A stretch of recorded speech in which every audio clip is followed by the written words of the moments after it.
Buenos días, chicos. Un saludo en Cristo y María. Nos encontramos una mañana más de catequesis en el sector. Nos ponemos en presencia del Señor para compartir lo que Él tiene para nosotros en esta mañana. En nombre del Padre, del Hijo y del Espíritu Santo. Amén. Estamos estudiando el séptimo mandamiento: no robarás. Vamos a contestar algunas preguntas, ¿no?, que tenemos en este mandamiento. ¿Qué declara el séptimo mandamiento? Declara el destino y distribución universal de los bienes, el derecho a la propiedad privada, el respeto a las personas, a sus bienes y a la integridad de la creación. La Iglesia encuentra también en este mandamiento el fundamento de su doctrina social, que comprende la recta gestión en la actividad económica y en la vida social y política, el derecho y el deber del trabajo humano, la justicia y la solidaridad entre las naciones y el amor a los pobres. Miren cómo la Iglesia, ¿no?, encuentra el fundamento en su doctrina social. Es muy importante estudiar la doctrina social de la Iglesia para ver qué nos dice, ¿no?, sobre este mandamiento. ¿Qué condiciones se requieren para el derecho a la propiedad privada? Existe el derecho a la propiedad privada cuando sea adquirido o recibido de modo justo y prevalezca el destino universal de los bienes para satisfacer las necesidades fundamentales de todos los hombres, ¿no? Entonces, ahí se requiere, ¿no?, para el derecho a la propiedad privada, ¿no?, que haya sido adquirido de modo justo. ¿Cuál es la finalidad de la propiedad privada? La propiedad privada garantiza la libertad y la dignidad de cada persona, ayudándole a satisfacer las necesidades fundamentales propias, las de aquellos sobre los que tienen responsabilidad y también las de otros que viven en necesidad. Es decir, no solamente para mí, ¿no?, sino también para aquellos que también viven en necesidad, ¿no? Recuerden que tenemos una responsabilidad social, ¿verdad? ¿Qué otras cosas prescribe el séptimo mandamiento? Prescribe el respeto a los bienes ajenos mediante la práctica de la justicia y de la caridad, de la templanza y de la solidaridad. En particular, exige el respeto a las promesas y a los contratos estipulados, la reparación de la injusticia cometida y la restitución del bien robado, el respeto a la integridad de la creación mediante el uso prudente y moderado de los recursos minerales, vegetales y animales del universo, con singular atención a las especies amenazadas de extinción, ¿no? Entonces, miren cómo la explotación de los recursos minerales también tiene que ser controlado y moderado, ¿verdad?, siempre atendiendo a las especies amenazadas, ¿no? La reparación de la justicia, ¿no? Recuerden que la justicia no es solo hacer justicia, sino que también reparar la justicia, ¿no? Devolver lo que se ha quitado, ¿no? Eso es reparar, devolver lo que se ha quitado. No solo arrepentirme, o devolver lo que se ha quitado. ¿Cuál debe ser el comportamiento del hombre para con los animales? El hombre debe tratar a los animales, criaturas de Dios, con benevolencia, evitando tanto el desmedido amor hacia ellos como su utilización indiscriminada, sobre todo en experimentos científicos efectuados al margen de los límites razonables y con inútiles sufrimientos para los animales mismos, ¿no? Miren cómo en este mandamiento también vemos eso, ¿no?, el comportamiento del hombre hacia los animales, porque también puede haber un abuso ahí, ¿no? Hoy en la parte económica estamos abusando de los animales, ¿no? Pero también hay que ver también el desmedido amor hacia ellos, ¿no? Cuidado, el exceso de amor hacia los animales, ¿no? También eso hay que tener un equilibrio ahí, ¿no? ¿Qué prohíbe el séptimo mandamiento? Prohíbe que todo Prohíbe ante todo el robo, que es la usurpación del bien ajeno, ¿no? ¿Qué es el robo? La usurpación del bien ajeno, contra la razonable voluntad de su dueño, ¿no? La usurpación del bien ajeno contra la voluntad de su dueño, eso es el robo. Esto sucede también cuando se pagan salarios injustos, ojo ahí, ¿no? Salarios injustos, cuando se especula haciendo variar artificialmente el valor de los bienes para obtener beneficio en detrimento ajeno y cuando se falsifican cheques y facturas, ¿no? Prohíbe además cometer fraudes fiscales o comerciales y ocasionar voluntariamente un daño a las propiedades privadas o públicas.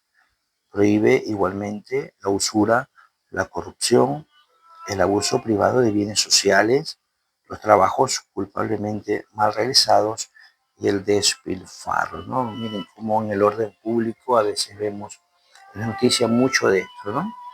La corrupción, el abuso privado de los bienes, los trabajos culpablemente mal realizados, ¿no? Y el despilfarro, ¿no? Entonces todo esto atenta contra este mandamiento.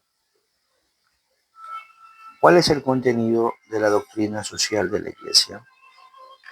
Como desarrollo orgánico de la verdad del Evangelio acerca de la dignidad de la persona humana y sus dimensiones sociales, contiene principios de reflexión, formula criterios de juicio y ofrece normas y orientaciones para la acción. ¿Cuándo interviene la Iglesia en materia social? ¿Cuándo interviene la Iglesia?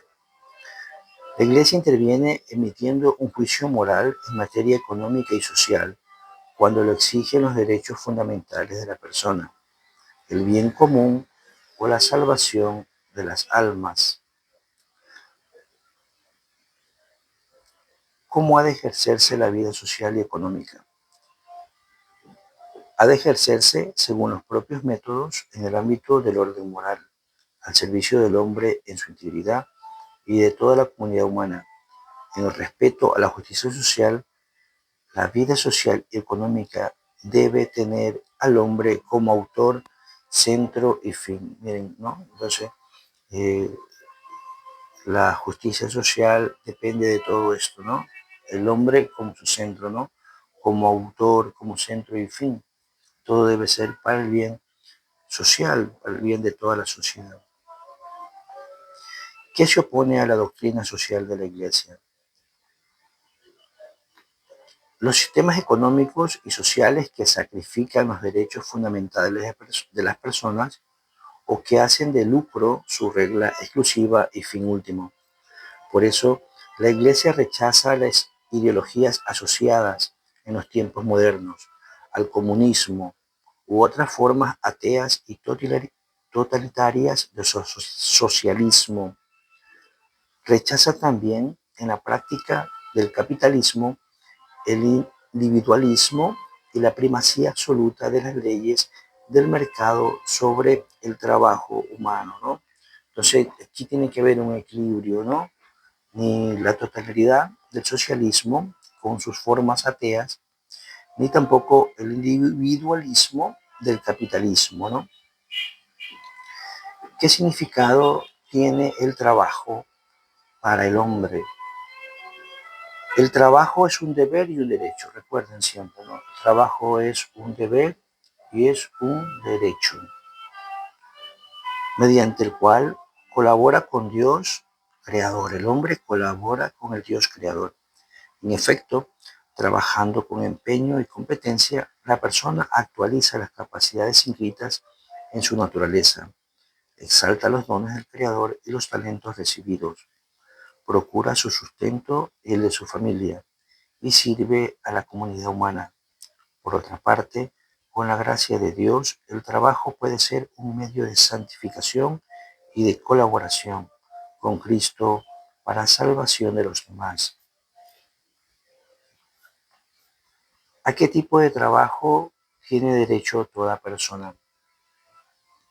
El acceso a un trabajo seguro y honesto debe ser abierto a todos, sin discriminación injusta, dentro del respeto a la libre iniciativa económica y a una equitativa distribución.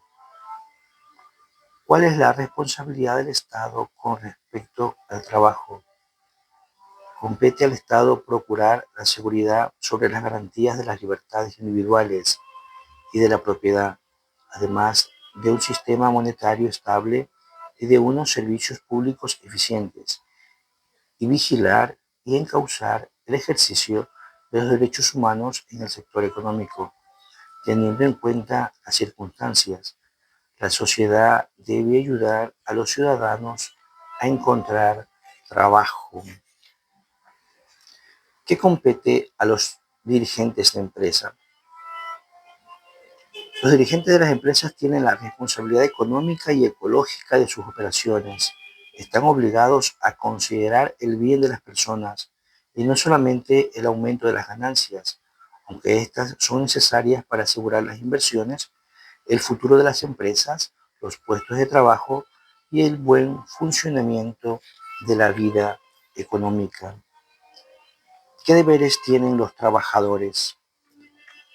Deben cumplir con su trabajo en conciencia, con competencia y dedicación, tratando de resolver los eventuales conflictos mediante el diálogo.